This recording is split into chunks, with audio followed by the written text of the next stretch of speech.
Hi guys, I'm Sneha and you are watching my channel Book Junction, and in today's video I'm going to show you all the books that I received as presents on my birthday.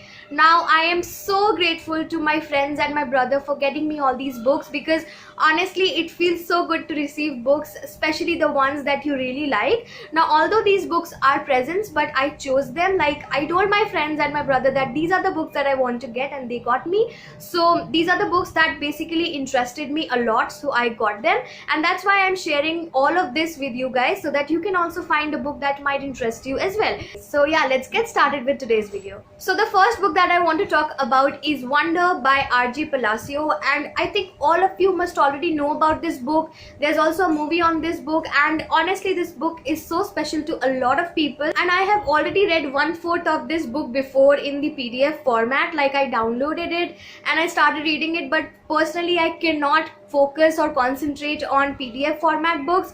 Now this book is about a young boy who has facial deformities, and because of which his life is severely affected. Now this story is even more special because this has a very close relationship with the author's life. Now the author's child saw another child who had facial deformities and started crying, and this sort of inspired R.J. Palacio to write this book, and that's why this book is so special, because it has some real instance related to it, and that's why it's so special, because this is something that happens to real people in real life. Next up, I have My Cousin Rachel by Daphne du Maurier. Now I am a huge fan of Daphne du Maurier, especially after reading Rebecca, and Rebecca was my first gothic novel that I ever read. And honestly, if you have not read a gothic novel before because you are scared or anything as such, you should definitely start by reading Rebecca, because Daphne du Maurier has this thing of writing it in such a realistic manner, and oh my god, the way she writes, her language is exceptionally beautiful. It's inexplicable. So basically that's the reason why I want to read more books by her, and I just love her language, and I have such high expectations with this book, like I cannot even explain to you. And yeah, I will review it if I like it, and if you want me to review it, I will totally do it. Next up, I have Paulo Coelho's Spy, and this was on my bucket list from a long time. I wanted to read this book because there were such great reviews about this book, and I have already finished reading this book, so I know what this book is all about. Now, Spy is about Mata Hari. I did not know that, and if you don't know about Mata Hari, then you should totally go and Google about her.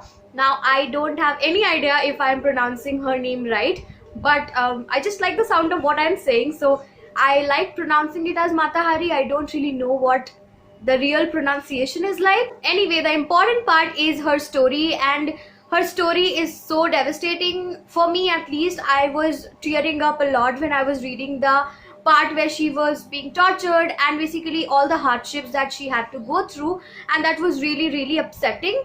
Now basically she was an exotic dancer, and then she was accused of being a spy for the Germans, and then later on she was executed by France. The way it has been written, I think the language is really lucid, very fluid, not very difficult.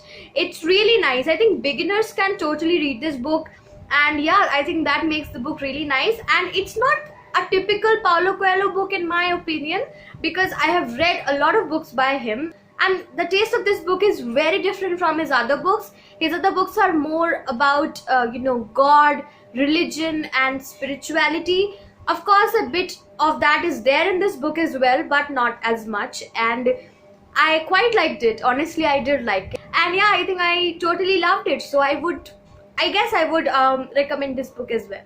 So there's only one self-help book in this entire book haul, so I hope that will not upset you guys. I have been reading a lot of self-help, and now I just want to read a bit more of fiction again, but I have one, and this is Sadhguru's Inner Engineering, and I like the title of the book. I think the name is pretty interesting, Inner Engineering. It sounds really nice, it sounds really technical. So the name of the book is Inner Engineering, A Yogi's Guide to Joy, and this has been published in over 14 languages across the world, and of course it's a New York Times bestseller as well, and over 2.5 lakh copies sold already. And I think I might like it as well, but honestly I have not been a follower of Sadhguru that much. I have listen to some of his speeches here and there, and that's all.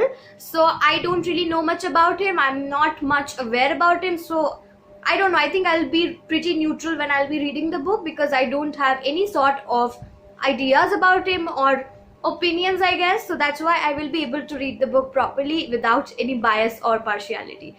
Next, I have a really special book written by a really special author, and it is Infinite Jest by David Foster Wallace, or Wallace, whatever you want to pronounce it. Now this is what the book looks like, and it's huge. As you can see, it's a huge book. It looks like a dictionary. So basically it's a novel, but it also feels a little bit like an essay, a prolonged essay, I don't know, but that's what I feel about it. I have read quite some pages, and it's just a feeling, like I feel like this is more like an essay, but of course it's a novel, there's a storyline. And personally, I'm a huge fan of David Foster. I have read some other works by him before, and just go on Google and search David Foster quotes, and you will see his quotes are so relevant and relatable even today. And I have posted one quote on my Instagram profile as well, so you can go and check that out as well. And I found that quote specifically so relevant in today's world. Next, I have Gun Island by Amitav Ghosh, and Amitav Ghosh's name is already enough for you guys to know that it will be a stunning book. I am a huge fan of Amitav Ghosh, and why not? He writes so great. So anyway, this story revolves around the goddess of snakes. So her name is Manasha Devi, or we call her Manasha Devi in Bengali. And in Bengal, we worship Manasha Devi a lot, and she is celebrated, and people do worship her a lot. She is quite a goddess, so that's why she is really important for people, especially in Bengal. And I don't know in which province or region you reside, but I hope you know about her. And I don't know if you worship her, but I think you should know about her, because she is so interesting.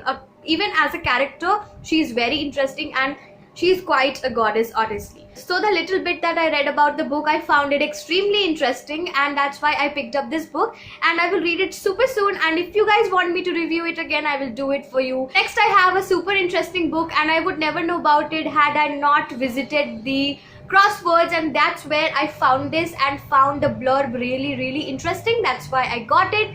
So the name of the book is The Courtsan, the Mahatma, and the Italian Brahman. It's written by Manu S. Pillai. So basically this is what the book looks like. If you guys want to know, it's a beautiful book. It's a hardcover, and thanks to my brother, he got me this book, and I'm so grateful. So this book contains interesting tales from Indian histories written in the form of essays, and that interested me so much because I love essays. I love reading anything that is in the form of essays, because that's just so much more informative, so much less dramatic. I don't know, I just love essays because of their realistic and researchful approach, and that's why I'm so pumped up about reading this book. This is going to be so informative. I'm going to learn about so many characters from our Indian history. And last but not the least, I have another book by Paulo Coelho, and it is Hippie, and this is what the book looks like. It's a beautiful book. It's a hardcover, and I saw this book honestly everywhere. I saw this book everywhere on Bookstagram, and it seemed really interesting. I've always wanted it, but you know, somehow you just don't get the books that you really want. You end up buying something that interests you temporarily. Now, most of Paulo Coelho's books are inspired by his own life and all the adventures that he has done in the past, and that's really interesting because there's always some kind of reality in all the books that he presents in front of you. But this one, especially this one, is, I think, a lot about his own personal life. This book is going to present in front of us some real things that he did. And the best part is the protagonist's name in this book is Paulo as well. So we can already see the huge connection that is present in this book. So there is a really interesting picture on the back cover, and let me show you. This is Paulo Coelho, by the way. Isn't he just too adventurous? And I do like his sense of fashion, honestly. His hair and everything. Honestly, the picture just shows what kind of a person he was. He was pretty adventurous, and he wanted to do new things and experience a lot of things. And yeah, that's basically about it. Alright guys, so those were all the books that I had to show you, and if you want me to review any of them, do write it in the comment section below and I'll do it for you. And I'm really grateful for all the books that I've received, and I really want to thank everyone who got me these books. I'm so thankful and blessed. So that was all for today's video. I hope you enjoyed it, and if you did, do not forget to like, share and subscribe to my channel and hit the bell icon so you are updated with all the notifications, and I'll see you next time. Until then, goodbye.